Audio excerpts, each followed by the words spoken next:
overhook. Okay? Underhook. Or hawak sa belt. Okay? Pero sa akin, underhook. Para pag turn ko, hindi naiikot. Okay? Kasi kung dito ako mawak, naiikot.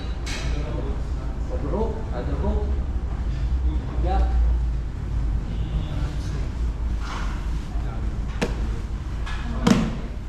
Okay. Okay, here. Start. Ginagawa ko dito, bago ko kumuha ng sleeve, open ko muna to. Kita mo dyan, Gab? Yes. Okay, open ko. Kuha ko ng collar grip. Okay. Saka hip escape. Boom! Pag hip escape ko, boom! Nakalagay na agad yung paa ko sa hips niya. And then, knee shield or cedar. Okay? And then, dito ako titingin. Pagtingin ko dito, sweep.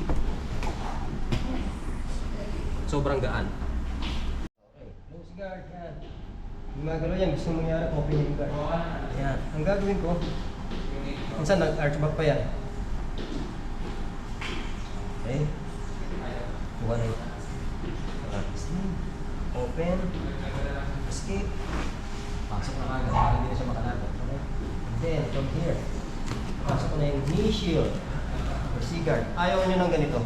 Kasi dito, mababa niya yan. Okay? Ayan. Okay. Makakapas siya. Dito. Okay. Then, pag-arch back ko, sasabay ko na itong put ko sa knee. Arch back. Ayan. Hindi ko na siya kailangan taas. Yan lang. Naramdaman ko na yung mat. Ito na yung pag-scissor ko. Scissor sweep. Ayan. Okay. Open. Okay.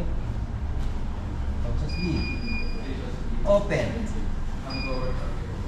Escape. Okay. Knee shield. And in. Arch back. Transfer yung foot sa mat. And then, dun ka tumingin. Okay. Gawin natin siya 6 times lang.